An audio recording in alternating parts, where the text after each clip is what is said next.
कहानी राजा निर्बंसिया। ये कहानी लिखी है कमलेश्वर ने। एक राजा निर्बंसिया थे। माँ कहानी सुनाया करती थी। उसके आसपास ही 4-5 बच्चे अपनी मुट्ठियों में फूल दबाए कहानी समाप्त होने पर गोरों पर चढ़ाने के लिए उत्सुक से बैठ जाते थे।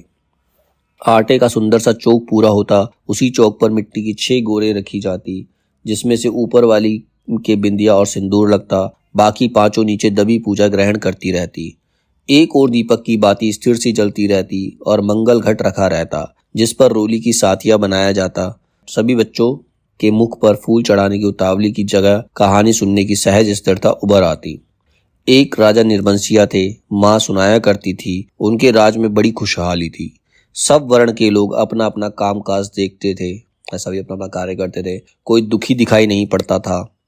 राजा की एक लक्ष्मी सी रानी थी, चंद्रमा सी सुंदर और राजा को बहुत प्यारी।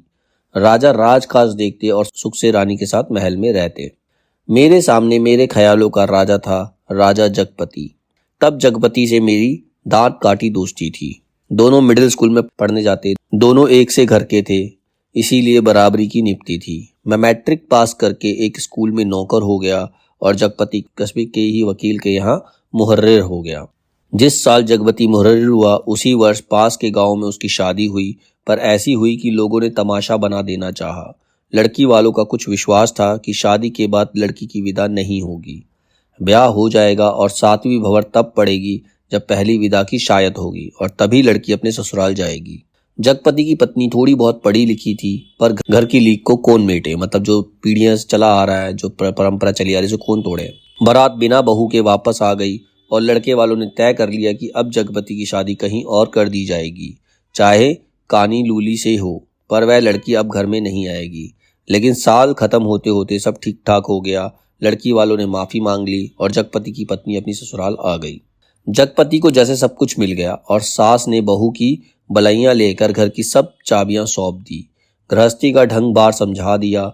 जगपति की मां ना जाने कब से आस लगाए बैठी थी। उन्होंने आराम की सांस ली। पूजा पाठ में समय कटने लगा।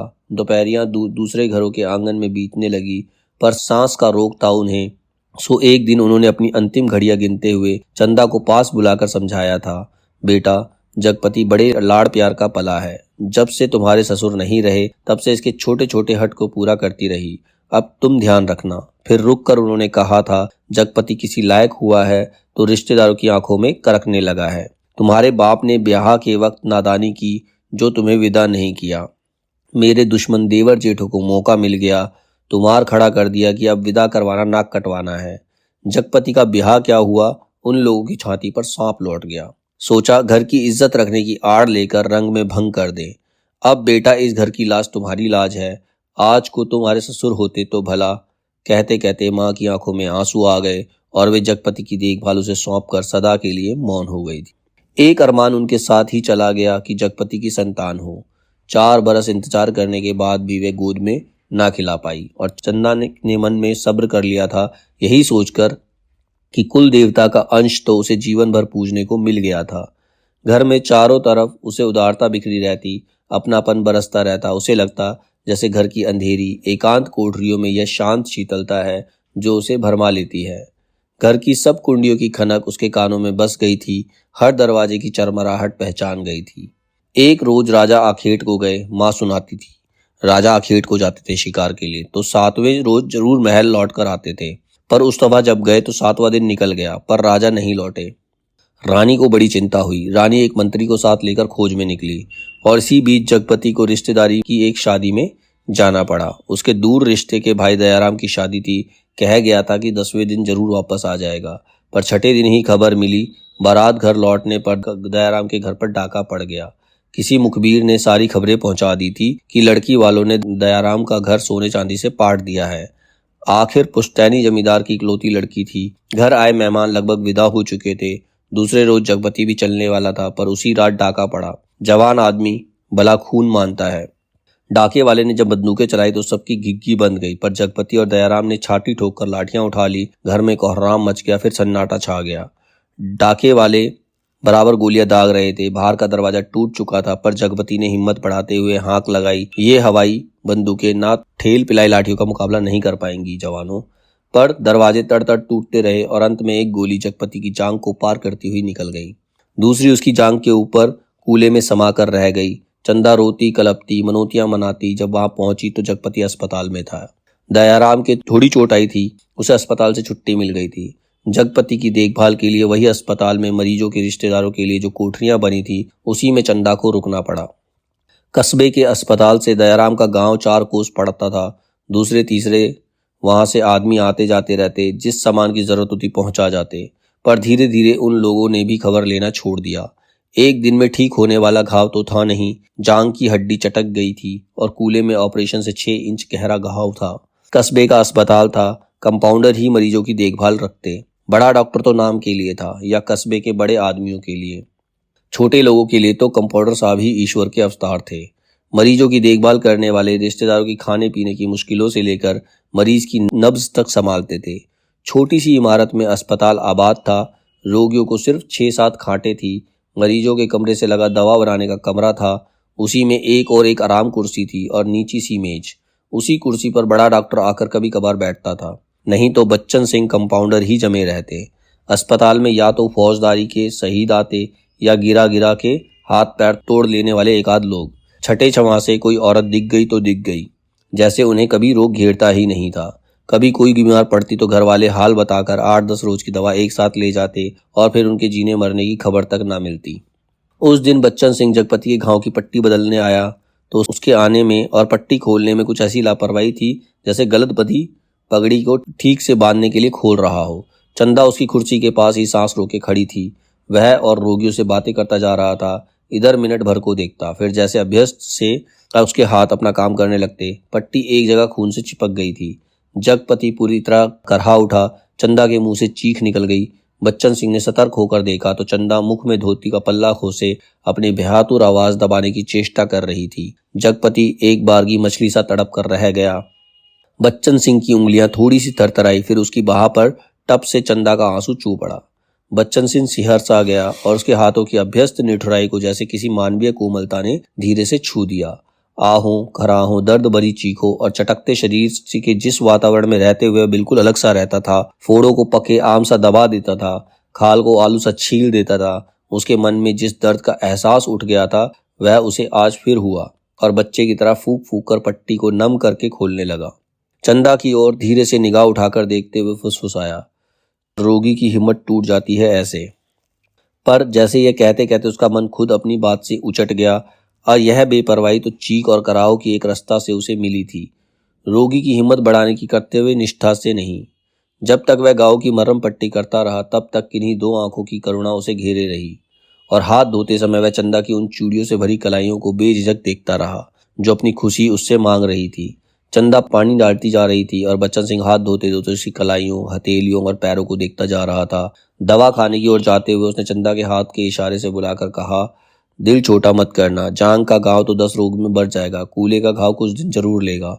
अच्छी सी दवाई दूंगा। दवाइयां तो ऐसी हैं कि मुर्दों को भी चंगा कर दें, पर हमारे अस्पताल में नहीं आती। तो किसी दूसरे अस्पताल से नहीं आ सकती वो दवाइयां? चंदा ने पूछा। आ तो सकती है, पर मरीज को अपना पैसा खर्चना पड़ता है उनमें, बच्चन सिंह ने कहा। चंदा चुप रह गई तो बच्चन सिंह के मुंह से अनायास ही निकल पड़ा, किसी चीज की जरूरत हो तो मुझे बताना। रही दवाइयां तो सो कहीं ना कहीं से इंतजाम करके ला दूंगा। महकमे से मंगाएंगे तो आते आते महीनों लग जाएंगे, शहर के डॉक्टर से मंगवा दूंगा। ताकत की दवाइयों की बड़ी जरूरत है उन्हें, अच्छा देखा जाएगा। कहते कहते वह रुक गया। चंदा ने कृतज्ञता भरी नजरों से उसे देखा। उसे लगा जैसे आंधी में उड़ते पत्ते को कोई अटकाव मिल गया हो। आकर वह जगपति की खाट से लगकर बैठ गई। उसकी हथेली लेकर वह सहलाती रही, नाखूनों को अपने पोरों से दबाती रही। धीरे धीरे बाहर अंधेरा बढ़ चला। बच्चन सिंह तेल की एक लालटेन लाकर मरीजों के कमरे में एक कोने में रख गया। चंदा ने जगपति की कलाई दबाते दबाते धीरे से कहा, कंपाउंडर साहब कह रहे थे, और इतना कहकर वह जगपति का ध्यान आकृष्ट करने के लिए चुप हो गई। क्या कह रहे थे? जगपति ने अनमने स्वर में बोला। कुछ ताकत की दवाइयां तुम्हारे लिए जरूरी हैं, मैं जानता हूं, पर देखो चंदा, चादर के बराबर ही पैर फैलाए जा सकते हैं। हमारी औकात इन दवाइयों की नहीं है। औकात आदमी की देखी जाती है कि पैसे की? तुम तो देखा जाएगा, कंपाउंडर साहब इंतजाम कर देंगे, उनसे मैं कहूंगी। नहीं चंदा, उधार खाते से मेरा इलाज नहीं होगा, चाहे 1 के 4 दिन लग जाएं इसमें तो। तुम नहीं जानती, कर्ज कोढ़ का रोग होता है। एक बार लगने से तन तो गलता ही है, मन भी रोगी हो जाता है। लेकिन कहते कहते वह रुक गई। जगपति अपनी बात की टेक रखने के लिए दूसरी ओर मुंह घुमाकर लेटा रहा। और तीसरे रोज जगपति के सिरहाने कोई ताकत की दवाइयां रखी थी और चंदा की ठहरने वाली खोटरी में उसके लेटने के लिए खाट भी पहुंच गई थी। चंदा जब आई तो जगपति के चेहरे पर एक मानसिक पीड़ा की असंख्य रेखा उभरी थी, जैसे वह अपनी बीमारी से लड़ने के अलावा स्वयं अपनी आत्मा से भी लड़ रहा हो, चंदा की नादानी और स्नेह से भी उलझ रहा हो, और सबसे ऊपर सहायता करने वाले की दया से जूझ रहा हो। चंदा ने देखा तो यह सब सह ना पाई। उसके जी में आया कि कह दे, क्या आज तक तुमने कभी किसी से उधार पैसे नहीं लिए? पर वह तो खुद तुमने लिए थे और तुम्हें मेरे सामने स्वीकार नहीं करना पड़ा था, इसीलिए लेते झिझक नहीं लगी। पर आज मेरे सामने उसे स्वीकार करते तुम्हारा झूठा पौरुष तिल मिलाकर जाग पड़ा है। पर जगपति के मुख पर बिखरी हुई पीड़ा में जिस आदर्श की गहराई थी, वह चंदा के मन में चोर की तरह घुस गई और बड़ी स्वाभाविकता के साथ माथे पर हाथ फेरते हुए कहा, ये दवाइयाँ किसी की मेहरबानी नहीं है। मैंने हाथ का कड़ा बेचने को दे दिया है, उसी में आई है, मुझसे पूछा तक नहीं। और जगपति ने कहा, जैसे खुद मन की कमजोरी को दबा गया, कड़ा बेचने से तो अच्छा था कि बच्चन सिंह की दया ही ओढ़ ली जाती। और उसे हल्का सा पछतावा भी था कि नाहक वह रो में बड़ी बड़ी बातें कह जाता है, ज्ञानियों की तरह सीख देता है। और जब चंदा अंधेरा होते उठकर अपनी कोठरी में सोने के लिए जाने को हुई तो कहते कहते यह बात दबा गई कि बच्चन सिंह ने उसके लिए खाट का इंतजाम भी कर दिया है। कमरे से निकली तो सीधी कोठरी में गई, हाथ का कड़ा लेकर सीधी दवाखाने की ओर चली गई, जहां बच्चन सिंह अकेला डॉक्टर की कुर्सी पर आराम से टांगे फैलाए लैंप की पीली रोशनी में लेटा था। जगपति का व्यवहार चंदा को लग गया था, और यह भी कि वह क्यों बच्चन सिंह का एहसान अभी से लाद ले। पति के लिए जेवर की कितनी औकात है। वे बेधड़क से दवाखाने में घुस गई। दिन की पहचान के कारण उसे कमरे की मेज, कुर्सी और दवाओं की अलमारी की स्थिति का अनुमान था। वैसे कमरा अंधेरा ही पड़ा था, क्योंकि लैंप की रोशनी केवल अपने वृत्त में अधिक प्रकाशवान होकर कोनों के अंधेरों को और भी घनीभूत कर रही थी। बच्चन सिंह ने चंदा को घुसते ही पहचान लिया। वह उठकर खड़ा हो गया। चंदा ने भीतर कदम तो रख दिया, पर सहसा सहम गई, जैसे वह किसी अंधेरे कुएं में अपने आप कूद पड़ी हो। ऐसा कुआं जो निरंतर पतला होता गया है और जिसमें पानी की गहराई पाताल की परतों तक चली गई हो, जिसमें पड़कर वह नीचे धंसती चली जा रही है। नीचे अंधेरा, एकांत, घुटन और पाप। बच्चन सिंह अवाक ताकता रह गया और चंदा ऐसे वापस लौट पड़ी जैसे किसी काले पिशाच के पंजों से मुक्ति मिली हो। बच्चन सिंह के सामने क्षण भर में सारी परिस्थिति कौंध गई। उसने वहीं से बहुत संयत आवाज में जबान को दबाते हुए जैसे वायु में स्पष्ट ध्वनित कर दिया, चंदा। वह आवाज इतनी बेआवाज थी कि निरर्थक होते हुए भी इतनी सार्थक थी कि उस खामोशी में अर्थ भर गया। चंदा रुक गई। बच्चन सिंह उसके पास जाकर रुक गया। सामने घना पेड़ स्तब्ध खड़ा था। उसकी काली परछाई की परिधि जैसे एक बार फैलकर उन्हें अपने वृत्त में समेट लेती और दूसरे ही क्षण मुक्त कर देती। दवा खाने का लैंप सहसा भभक कर रुक गया और मरीजों के कमरे में एक कराह की आवाज दूर मैदान के छो तक जाकर डूब गई। चंदा ने वैसे ही नीचे ताकते हुए अपने को संयत करते हुए कहा, यह कड़ा तुम्हें देने आई थी तो वापस क्यों चली जा रही थी? चंदा चुप, और 2 क्षण रुक कर उसने अपने हाथ का सोने का कड़ा धीरे से उसकी ओर बढ़ा दिया, और देने का साहस ना होते हुए भी यह काम आवश्यक था। बच्चन सिंह ने उसकी सारी काया को एक बार देखते हुए अपनी आंखें उसके सिर पर जमा दी। उसके ऊपर पड़े कपड़े के पार नरम चिकनाई से भरे लंबे लंबे बाल थे, जिनकी भाप सी महक फैलती जा रही थी। वह धीरे से बोला, लाओ। चंदा ने कड़ा उसकी ओर बढ़ा दिया। कड़ा हाथ में लेकर बोला, सुनो। चंदा ने प्रश्न भरी नजरें उसकी ओर उठा दी और उनमें झांकते हुए अपने हाथ से उसकी कलाई पकड़ते हुए उसने वह कड़ा उसकी कलाई में पहना दिया। चंदा चुपचाप कोठरी की ओर चल दी और बच्चन सिंह दरवाखाने की ओर।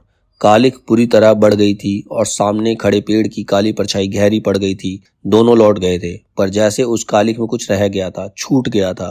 दवाखाने का लैंप जो चलते चलते एक बार भभका था, उसमें तेल ना रह जाने के कारण बत्ती की लौ बीच से फट गई थी। उसके ऊपर धुएं की लकीरें बल खाती सांप की तरह अंधेरे में विलीन हो जाती थी। सुबह जब चंदा जगपति के पास पहुंची और बिस्तर ठीक करने लगी तो जगपति को लगा चंदा बहुत उदास थी। क्षण क्षण में चंदा के मुख पर अनगणित भाव आते जा रहे थे, जिसमें असमंजस था, पीड़ा थी और निरीहता थी। कोई अदृश्य पाप कर चुकने के बाद हृदय की गहराई से किए गए पश्चाताप जैसी धूमिल चमक। रानी मंत्री के साथ जब निराश होकर लौटी तो देखा राजा महल में उपस्थित थे। उनकी खुशी का ठिकाना ना रहा। माँ सुनाया करती थी, पर राजा को रानी का इस तरह मंत्री के साथ जाना अच्छा नहीं लगा। रानी ने राजा को समझाया कि वह तो केवल राजा के प्रति अटूट प्रेम के कारण अपने को ना रोक सकी। राजा रानी एक दूसरे को बहुत चाहते थे। दोनों के दिलों में एक बात शूल सी गढ़ती रहती कि उनकी कोई संतान नहीं थी। राजवंश का दीपक बुझने जा रहा था। संतान के अभाव में उनका लोक परलोक बिगड़ा जा रहा था। कुल की मर्यादा नष्ट होने की शंका बढ़ती जा रही थी। दूसरे दिन बच्चन सिंह ने मरीजों की मरहम पट्टी करते वक्त बताया कि उसका तबादला मैनपुरी के सदर अस्पताल में हो गया है और वह परसों यहाँ से चला जाएगा। जगपति ने सुना तो उसे भला ही लगा। आए दिन रोग घेरे रहते हैं। बच्चन सिंह उसके शहर के अस्पताल में पहुंचा जा रहा है तो कुछ मदद मिलती रहेगी। आखिर वह ठीक तो होगा ही और फिर मैनपुरी के सिवा कहाँ जाएगा। पर दूसरे ही क्षण उसका दिल अकत भारीपन से भर गया। पता नहीं क्यों चंदा के अस्तित्व का ध्यान आते ही उसे इस सूचना में कुछ ऐसे नुकीले कांटे दिखाई देने लगे जो उसके शरीर में किसी भी समय चुभ सकते थे, जरा सा बेखबर होने पर बीन सकते थे। और तब उसके सामने आदमी के अधिकार की लक्ष्मण रेखाएं धुएं की लकीर की तरह कांप कर मिटने लगी और मन में छुपे संदेह कोई राक्षस का बाना बदल योगी के रूप में घूमने लगे। और 15-20 रोज बाद जब जगपति की हालत सुधर गई तो चंदा उसे लेकर घर लौट गई। जगपति चलने फिरने लायक हो गया था। घर का ताला जब खोला तब रात झुक आई थी और फिर उसकी गली में तो शाम से ही अंधेरा झरना शुरू हो जाता था। पर गली में आते आते उन्हें लगा जैसे किसी वनवास काट कर राजधानी लौटे हों। नुक्कड़ पर ही जमुना सुनार की कोठरी से सुनहरी फिंक रही थी, जिसके दराजदार दरवाजों से लालटेन की रोशनी की लकीर झांक रही थी और कच्ची तंबाकू का धुआं रूंदी गली के मुहाने पर बुरी तरह भर गया था। सामने ही मुंशी जी अपनी जिंगला खटिया के गड्ढे में कुप्पी मध्यम प्रकाश में खसरा खतौनी बिछाए मिजान लगाने में मशगूल थे। जगपति ने घर का दरवाजा खड़का तो अंधेरे में उसकी चाची ने अपने जंगले से देखा और वहीं बैठे बैठे अपने घर के भीतर ऐलान कर दिया, राजा निर्बंसिया अस्पताल से लौट आए और कुलमा भी आई है। ये शब्द सुनकर घर के अंधेरे भरोटे में घुसते ही जगपति हाफ कर बैठ गया। झुंझलाकर चंदा से बोला, अंधेरे में क्या मेरे हाथ पैर तुड़वाओगी? भीतर जाकर लालटेन जला लो ना। तेल नहीं होगा इस वक्त, जरा ऐसे ही काम। तुम्हारे कभी कुछ नहीं होगा, ना तेल ना। कहते कहते जगपति एकदम चुप रह गया और चंदा को लगा कि आज पहली बार जगपति ने उसके व्यर्थ मातृत्व पर इतनी गहरी चोट कर दी जिसकी गहराई की उसने कभी कल्पना नहीं की थी। दोनों खामोश बिना एक बात किए अंदर चले गए। रात के बढ़ते सन्नाटे में दोनों के सामने दो बातें थी। जगपति के कानों में जैसे कोई व्यंग से कह रहा था, राजा निर्बंसिया अंग अस्पताल से आ गए, और चंदा के दिल में यह बात चुभ रही थी, तुम्हारे कभी कुछ नहीं होगा। और सिसकती चंदा ना जाने कब सो गई, पर जगपति की आंखों में नींद न आई। खाट पर पड़े पड़े उसके चारों ओर एक मोहक भयावना सा जाल फैल गया। लेटे लेटे उसने लगा जैसे उसका स्वयं का आकार बहुत क्षीण होता होता बिंदु सा रह गया। पर बिंदु के हाथ थे, पैर थे, दिल की धड़कन भी। कोठरी का घुटा घुटा सा अंधियारा, मटमैली दीवारें और गहन गुफाओं सी अलमारियां जिसमें से बार बार झांक झांक कर देखता था और वह सिंह उठता था कि जैसे सब कुछ तब्दील हो गया था। उसे लगा कि उसका आकार बढ़ता जा रहा है, बढ़ता जा रहा है। वह मनुष्य हुआ, लंबा तगड़ा तंदुरुस्त पुरुष हुआ। उसकी शिराओं में कुछ फूट पड़ने के लिए व्याकुल से खौल उठा। उसके हाथ शरीर के अनुपात से बहुत बड़े, डरावने और भयानक हो गए। उसके लंबे लंबे नाखून निकल आए। वह राक्षस हुआ, दैत्य हुआ और आदिम बर्बर। और बड़ी तेजी से सारा कमरा एक बारगी चक्कर काट गया। फिर धीरे धीरे स्थिर होने लगा। उसकी सांसें ठीक होती जान पड़ी। फिर जैसे बहुत कोशिश करने के बाद, गिग्गी बन जाने के बाद उसकी आवाज फूटी, चंदा। चंदा की नरम सांसों की हल्की सरसराहट कमरे में जान डालने लगी। जगपति अपनी पार्टी का सहारा लेकर झुका। कांपते पैर उसने जमीन पर रखे। चंदा की खाट के पास से सिर टिकाकर बैठ गया। उसे लगा जैसे चंदा की इन सांसों की आवाज में जीवन का संगीत गूंज रहा है। वह उठा और चंदा के मुख पर झुक गया। उस अंधेरे में आंखें गड़ाए गड़ाए जैसे बहुत देर बाद स्वयं चंदा के मुख पर आभा फूटकर अपने आप बिखरने लगी। उसके नक्श उज्जवल हो उठे और जगपति की आंखों को ज्योति मिल गई और वह मुक्त सा ताकता रहा। चंदा के बिखरे बाल, जिनमें हाल के जन्मों के बच्चे के गबुराए बालों की सी ही महक, दूध की कंचाइंग, शरीर के रस की सी मिठास और स्नेह की चिकनाहट, और वह माथा जिस पर बालों के पास तमाम छोटे छोटे नरम नरम से रोए रेशमे से, और उस पर कभी लगाई गई सिंदूर की बिंदी का हल्का मिटा हुआ सा आभास, नन्हे नंदे निर्द्वंद सोए पलक और उसकी मासूम सी कांटों की तरह बरोनियां, और सांसों में घुलकर आती हुई वह आत्मा की निष्कपट आवाज की लय, फूल की पंखड़ियों से पतले पतले होठ और उन पर पड़ी अछूती रेखाएं जिसमें सिर्फ दूध सी महक। उसकी आंखों के सामने ममता सी छा गई, केवल ममता, और उसके मुख से अस्फुट शब्द निकल गया, बच्ची। डरते डरते उसके बालों की एक लट को बड़े जतन से उसने अपनी हथेली पर रखा और उंगली से उस पर जैसे लकीरें खींचने लगा। उसे लगा जैसे कोई शिशु उसके अंक में आने के लिए छटपटाकर निराश होकर सो गया हो। उसने दोनों हथेलियों को पसार कर उसके सिर को अपनी सीमा में भर लेना चाहा कि कोई कठोर चीज उसकी उंगलियों से टकराई। जैसे होश में आया, बड़े सहारे से उसने चंदा के सिर को नीचे टटोला। एक रुमाल में बंधा कुछ उसके हाथ में आया। अपने को संयत करता वह वहीं जमीन पर बैठ गया। उसी अंधेरे में उस रुमाल को खोला तो जैसे उसे सांप सूंघ गया। चंदा के हाथों के दोनों सोने के कड़े उसमें लिपटे थे और तब उसके सामने सब सृष्टि धीरे धीरे टुकड़े टुकड़े होकर बिखरने लगी। यह कड़ी तो चंदा बेचकर उसका इलाज कर रही थी। वे सब दवाइयां और ताकत के टॉनिक, उसने तो कहा था ये दवाइयां किसी की मेहरबानी नहीं, मैंने हाथ के कड़े बेचने को दिए हैं। पर उसका गला पूरी तरह सूख गया, जबान जैसे तालू से चिपक कर रह गई। उसने चाहा कि चंदा को झकझोर कर उठाए, पर शरीर की शक्ति बह सी गई थी। रक्त पानी हो गया था। थोड़ा संयत हुआ, उसने वे कड़े उसी रुमाल में लपेटकर उसी खाट के कोने पर रख दिए और बड़ी मुश्किल से अपनी खाट की पाटी पकड़कर लुढ़क गया। चंदा झूठ बोली, पर क्यों? कड़े आज तक छुपाए रही। उसने इतना बड़ा दुराव क्यों किया? आखिर क्यों? किस लिए? और जगपति का दिल भारी हो गया। उसे फिर लगा उसका शरीर सिमटता जा रहा है और वह सीख का ढांचा रह गया, नितांत हल्का, तिनके सा, हवा में उड़कर भटकने वाले तिनके सा।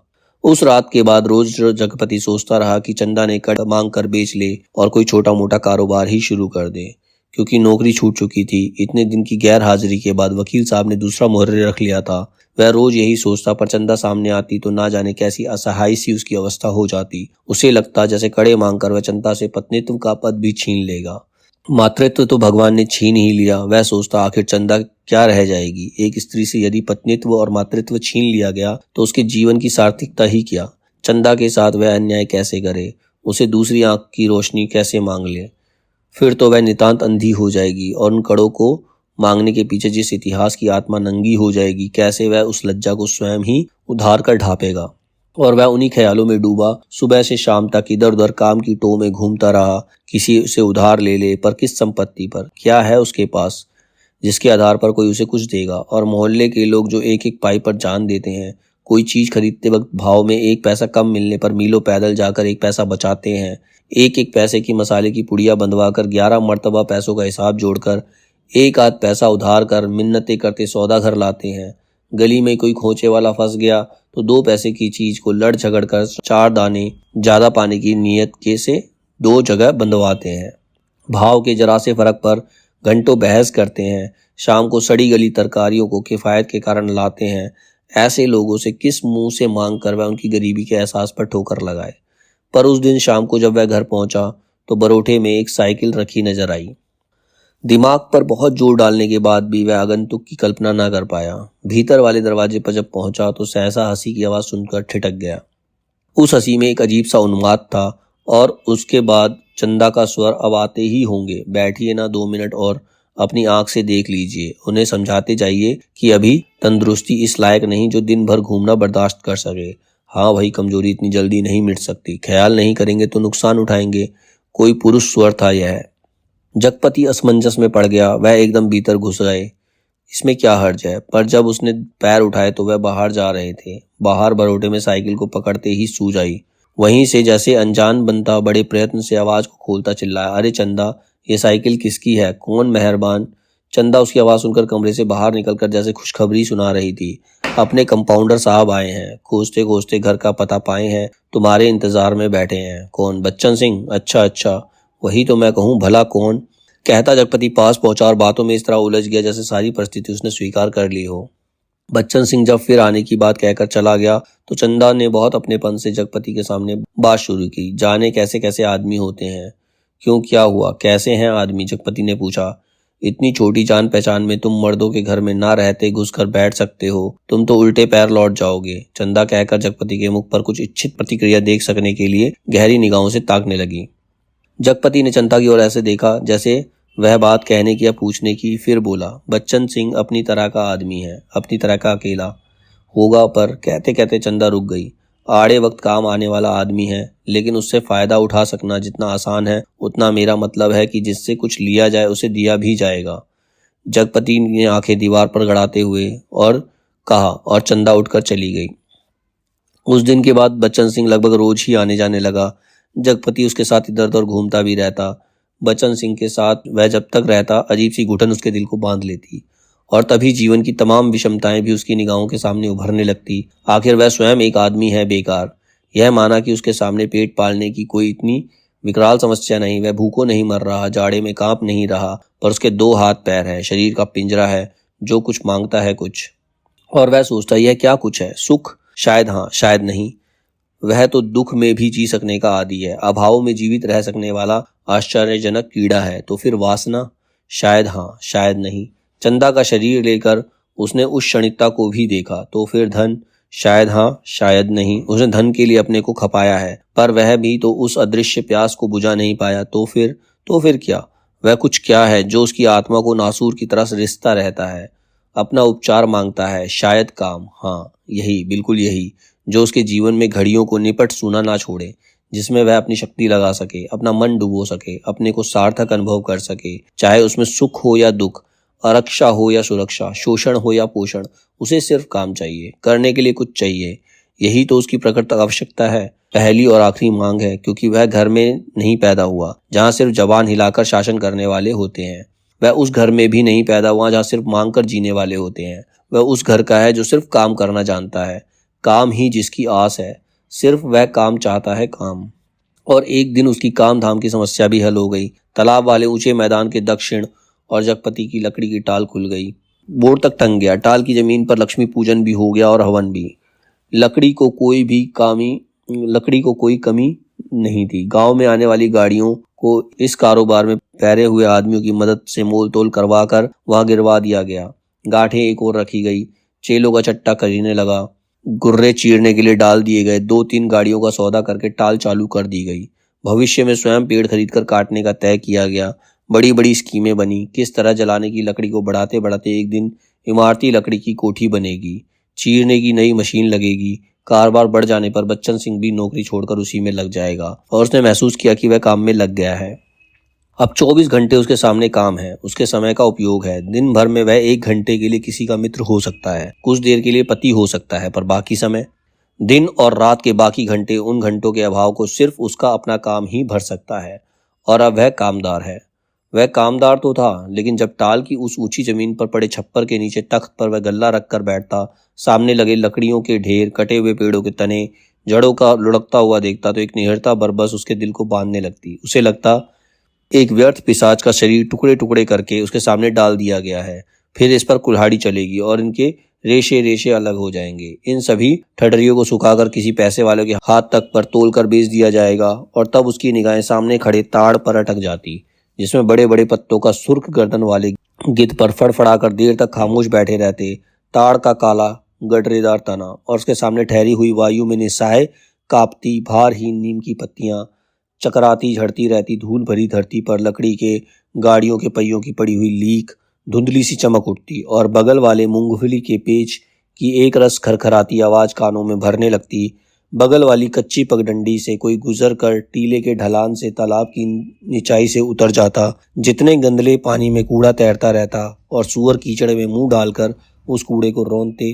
दोपहर सिमटती और शाम की धुंध छाने लगती तो वह लालटेन जलाकर छप्पर के खंबे की कील पे टांग देता और उसके थोड़ी देर बाद अस्पताल वाली सड़क से बच्चन सिंह एक काले धब्बे की तरह आता दिखाई देता। गहरे पड़ते अंधेरे में उसका आकार धीरे धीरे बढ़ता जाता और जगपति के सामने जब आकर खड़ा होता तो उसे बहुत विशाल सा लगने लगता, जिसके सामने उसे अपना अस्तित्व डूबता सा महसूस होता। एक आध बिक्री की बातें होती, तब दोनों घर की ओर चल देते। घर पहुंचकर बच्चन सिंह कुछ देर रुकता, बैठता, इधर उधर की बातें करता। कभी मौका पड़ जाता तो जगपति और बच्चन सिंह की थाली भी साथ लग जाती। चंदा सामने बैठकर दोनों को खिलाती। बच्चन सिंह बोलता जाता, क्या तरकारी बनी है, मसाला ऐसा पड़ा है कि उसकी भी बहार है और तरकारी का स्वाद भी ना मरा। होटलों में या तो मसाला ही मसाला रहेगा या सिर्फ तरकारी ही तरकारी। वाह वाह, क्या बात है अंदाज की। और चंदा बीच बीच में टोक कर बोलती जाती, इन्हें तो जब तक दाल में प्याज का भुना घी ना मिले तब तक पेट ही नहीं भरता। या सिरका, अगर इन्हें मिल जाए तो समझो सब कुछ मिल गया हो। पहले मुझे सिरका ना जाने कैसा लगता था, पर अब ऐसा जबान पर चढ़ा कि या इसे कागज की पतली रोटी पसंद ही नहीं आती। अब मुझसे कोई पतली रोटी बनाने को कहे तो बनती ही नहीं, आदत पड़ गई है और फिर मन ही नहीं करता। पर चंदा की आंखें बच्चन सिंह की थाली पर ही जमी रहती।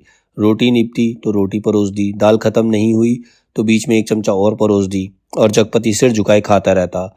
सिर्फ एक गिलास पानी मांगता। चंदा चौंक कर पानी देने से पहले कहती, अरे तुमने तो कुछ लिया भी नहीं। कहते कहते वह पानी दे देती और तब उसके दिल पर गहरी सी चोट लगती। ना जाने क्यों वह खामोशी की चोट उसे बड़ी पीड़ा दे जाती, पर वह अपने को समझा लेती। कोई मेहमान तो नहीं मांग सकते थे, भूख नहीं होगी। जगपति खाना खाकर टाल पर लेटने चला जाता, क्योंकि अभी तक कोई चौकीदार नहीं मिला था। छप्पर के नीचे तख्त पर जब वह लेटता तो अनायास ही उसका दिल भर भर आता। पता नहीं कौन कौन से दर्द एक दूसरे से मिलकर तरह तरह की टीस चटक ऐठन पैदा करने लगते। कोई एक रग दुखती तो वह सहलाता भी। जब सभी नसें चटकती हों तो कहाँ कहाँ राहत का अकेला हाथ सहलाए। लेटे लेटे उसकी निगाह ताड़ के उस ओर बनी पुख्ता कब्र पर जम जाती, जिसके सिरहाने कटीला बबूल का एकाकी पेड़ सुन सा खड़ा रहता। जिस कब्र पर एक पर्दानशीन औरत बड़े लिहाज से आकर सवेरे सवेरे बेला और चमेली के फूल चढ़ा जाती, घूम घूम कर उसके फेरे लेती और माथा टेक कर कुछ कदम उदास सी चलकर एकदम तेजी से मुड़कर बिसातियों के मोहल्ले में खो जाती। शाम होते फिर आती, एक दिया बारती, अगर की बत्तियां जलाती, फिर मुड़ते हुए ओढ़नी का पल्ला कंधों पर डालती तो दिए की लो कांपती। कभी कांप कर बुझ जाती, पर उसके कदम बढ़ चुके होते, पहले धीमे थके उदास से और फिर तेज सदे सामान्य से, और वह फिर उसी मोहल्ले में खो जाती। तब रात की तन्हाइयों के बबूल के कांटों के बीच उस साए साए करते ऊंचे नीचे मैदान में जैसे उस कब्र से कोई रूह निकलकर निपट अकेली भटकती रहती। तभी ताड़ पर बैठे सुर्ख गर्दन वाले गिद्ध मनहूस सी आवाज में किलबिला उठते और ताड़ के पत्ते भयानकता से खड़बड़ा उठते। जगपति का बदन कांप जाता और भटकती रूह जिंदा रह सकने के लिए जैसे कब्र की ईंटों में बबूल के साया तले दुबक जाती। जगपति अपनी टाकों को पेट से भींचकर कंबल से मुंह छुपा औंधा लेट जाता। तड़के ही ठेके पर लगे लक्कड़हारे लकड़ी चीरने आ जाते। तब जगपति कंबल लपेट कर घर की ओर चला जाता। राजा रोज सवेरे टहलने जाते थे, माँ सुनाया करती थी। एक दिन जैसे ही महल से बाहर निकल कर आए, सड़क पर झाड़ू लगाने वाली महत रानी उसे देखते ही अपना झाड़ू पंजा पटक कर माथा पीटने लगी और कहने लगी, हाय राम, आज राजा निर्बंसिया का मुंह देखा है। ना जाने रोटी भी नसीब होगी कि नहीं, ना जाने कौन सी विपत टूटे। राजा को इतना दुख हुआ कि उल्टे पैर महल को लौट गए। मंत्री को हुक्म दिया कि उस महत रानी का घर नाश से भर दे और सब राजसी वस्त्र उतार राजा क्षण जंगल की ओर चले गए। उसी रात रानी को सपना हुआ कि कल की रात तेरी मनोकामना पूरी करने वाली है। रानी बहुत पछता रही थी, पर फौरन ही रानी राजा को खोजती खोजती उस सराय में पहुंच गई जहां वे टिके हुए थे। रानी भेष बदलकर सेवा करने वाली भटियारिन बनकर राजा के पास रात में पहुंची। रात भर उनके साथ रही और सुबह राजा के जगने से पहले सराय छोड़ महल में लौट आई। राजा सुबह उठकर दूसरे देश की ओर चल दिए। 2 ही दिनों में राजा के निकल जाने की खबर राज भर में फैल गई। राजा निकल गए, चारों तरफ यही खबर थी।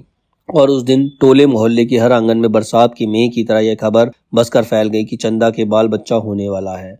नुक्कड़ पर जमुना सुनार की कोठरी में फिकती सुरई रुक गई। मुंशी जी ने अपना मिजान लगाना छोड़ विस्फारित नेत्रों से ताक कर खबर सुनी। बंसी किराने वाले ने कुएं में आधी गई रस्सी खींच ली। डोल मन पर फटक कर सुना। सुदर्शन दर्जी ने मशीन के पहिए को हथेली से रगड़ कर रोक कर सुना।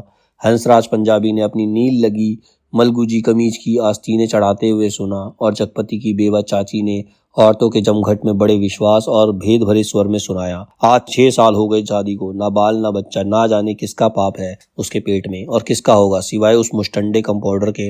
ना जाने कहाँ से कुलक्षणी इस मोहल्ले में आ गई। इस गली में तो पुश्तों से ऐसी मर्जाद रही है कि गैर मर्द औरत की परछाई तक नहीं देख पाए। यहाँ के मर्द तो बस अपने घर की औरतों को जानते हैं, उन्हें तो पड़ोसी के घर की जनानियों की गिनती तक नहीं मालूम। यह कहते कहते उनका चेहरा तमतमा गया और सब औरतें देवलोक की देवियों की तरह गंभीर बनी अपनी पवित्रता की महानता के बोझ से दबी धीरे धीरे खिसक गई। सुबह सुबह एक खबर फैलने से पहले जगपति टाल पर चला गया था, पर सुनी उसने भी आज ही थी। दिन भर वह तख्त के कोने की ओर मुंह करके पड़ा रहा, ना ठेके की लकड़ियां चिराई, ना बिक्री की ओर ध्यान दिया, ना दोपहर का खाना खाने ही घर गया। जब रात अच्छी तरह फैल गई तो वह एक हिंसक पशु की भांति उठा। उसने अपनी उंगलियां चटकाई, मुट्ठी बांध कर बाह को जोर देखा, जो नसें तानी, बाह कठोर कंपन सा हुआ। उसने 3-4 पूरी सांसें खींची और मजबूत कदमों से घर की ओर चल पड़ा। मैदान खत्म हुआ, कंकड़ की सड़क आई, सड़क खत्म हुई, गली आई, पर गली के अंधेरे में घुसते हुए सहम गया, जैसे किसी ने अदृश्य हाथों से उसे पकड़कर सारा रक्त निचोड़ लिया। उसकी फटी हुई शक्ति की नस पर हिम शीतल होठ रखकर सारा रस चूस गई और गली के अंधेरे में हिकारत भरी कालिक और भी भारी हो गई, जिसमें घुसने से उसकी सांस रुक जाएगी, घुट जाएगी।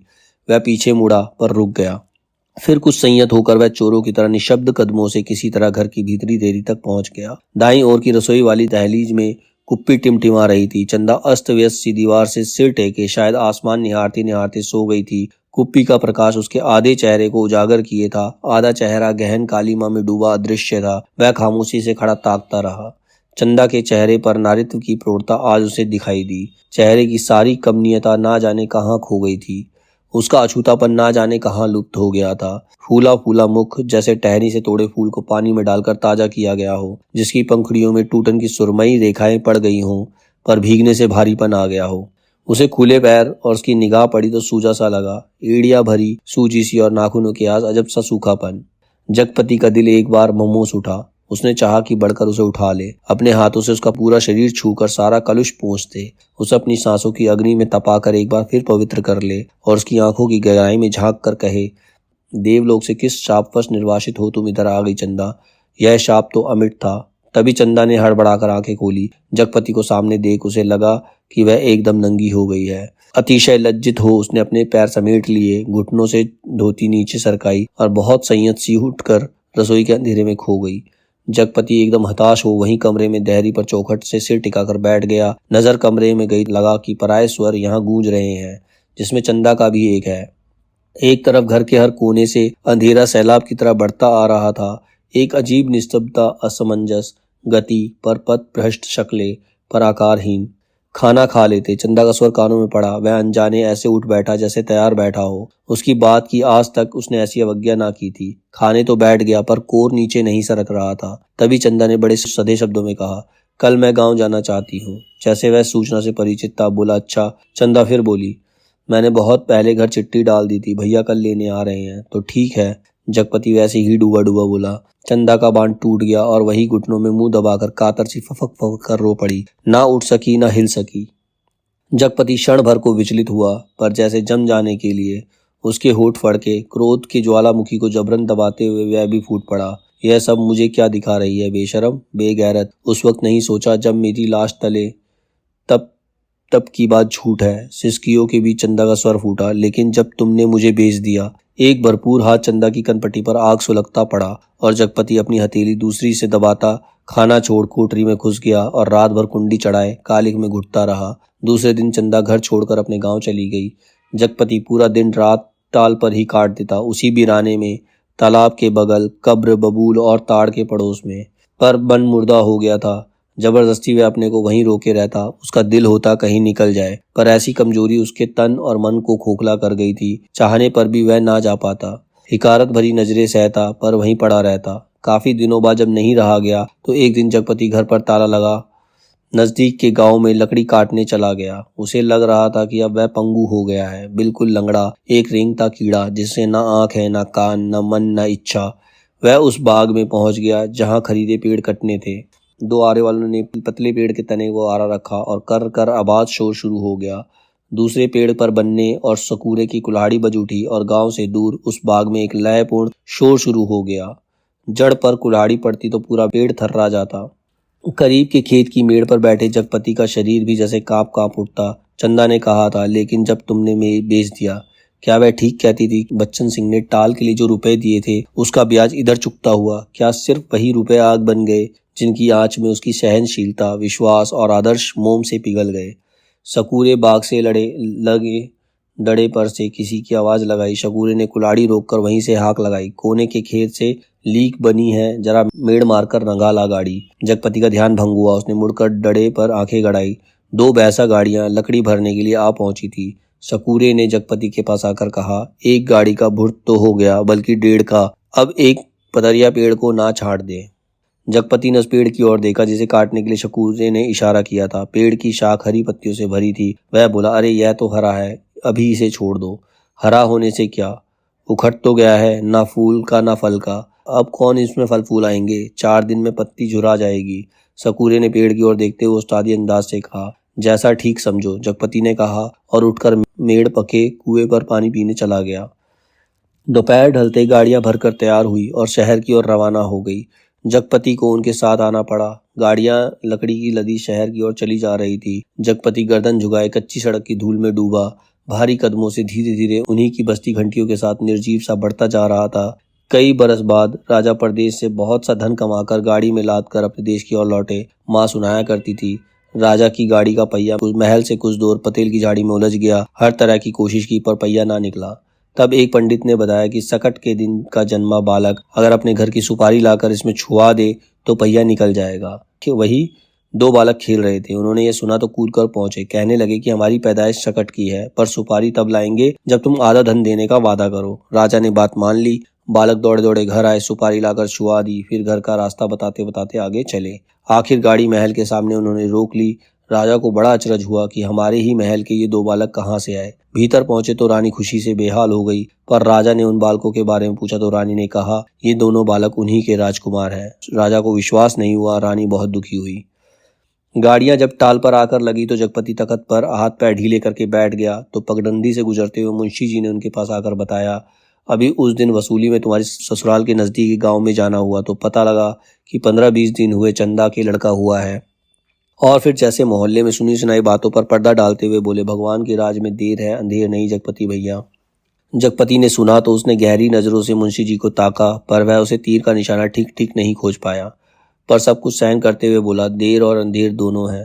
अंधेर तो सरासर है, तिरिया चरित्र है सब। बड़े बड़े हार गए। कहते कहते मुंशी जी रुक गए, पर कुछ इस तरह जैसे कोई बड़ी भेद भरी बात है जिसमें उनकी गोल होती हुई आंखें समझा देंगी। जगपति मुंशी जी की तरफ ताकता रह गया। मिनट भर मनहूस सा मौन छाया रहा। उसे तोड़ते हुए मुंशी जी बड़ी दर्द भरी आवाज में बोले, सुन तो लिया होगा तुमने।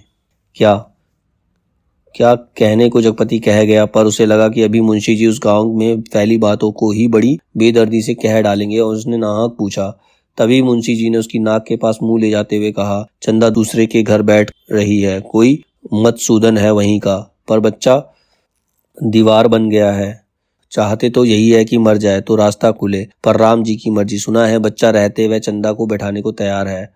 जगपति की सांस गले में अटक कर रह गई। बस आंखें मुंशी जी के चेहरे पर पथराई सी जड़ी थी।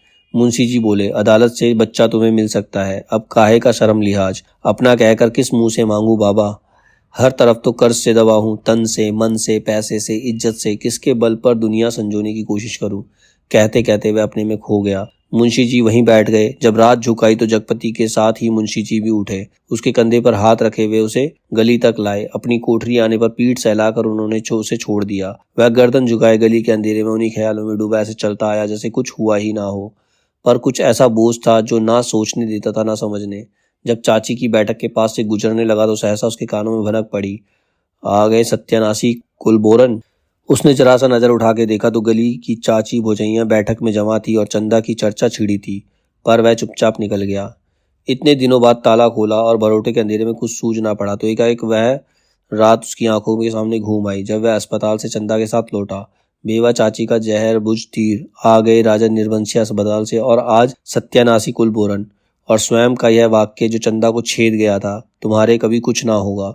उस रात की शिशु चंदा का लड़का हुआ है, वह कुछ और जनती, आदमी का बच्चा ना जनती। वह कुछ भी जनती, कंकड़ पत्थर। वह नारी ना बनती, बच्ची ही बनी रहती। उस रात की शिशु चंदा। पर चंदा यह सब क्या करने जा रही है। उसके जीते जी वह दूसरों के घर बैठने जा रही है। कितने बड़े पाप में धकेल दिया चंदा को। पर उसे भी तो कुछ सोचना चाहिए। आखिर क्या, पर मेरे जीते जी तो यह सब अच्छा नहीं। वह इतनी घृणा बर्दाश्त करके भी जीने को तैयार है, या मुझे जलाने को।